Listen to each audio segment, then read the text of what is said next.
எப்போ ஒரே மாதிரி தோசை இட்லின்னு செஞ்சு சாப்பிட்டா போர் அடிக்குதுன்னா புட்டு மாவு இருந்துச்சுன்னா இந்த மாதிரி புசு புசுன்னு அடை செஞ்சு சாப்பிடுங்க. டேஸ்ட் ரொம்ப நல்லாயிருக்கும்.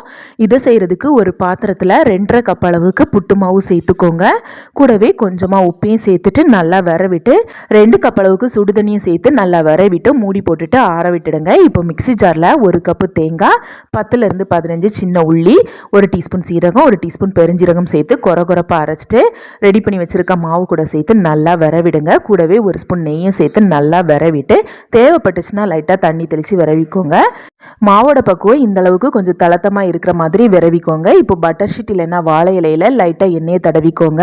கொஞ்சமாக மாவு எடுத்து உருண்டை பிடிச்சு நடுவில் வச்சுட்டு பட்டர் ஷீட்டால் மூடிட்டு ஒரு பிளேட் வச்சு பூரி ஷேப்புக்கு தட்டி எடுத்துக்கோங்க. ரொம்ப வண்ணமாகவும் இருக்கக்கூடாது, ஒல்லியாகவும் இருக்கக்கூடாது. இந்த அளவுக்கு திக்னஸ்க்கு தட்டி எடுத்துட்டு சூடான எண்ணெயில் போட்டுடுங்க. நல்லா புசு புசுனி வந்ததுக்கு அப்புறமா அடுத்த பக்கமாக திருப்பி போட்டு பொரிச்சு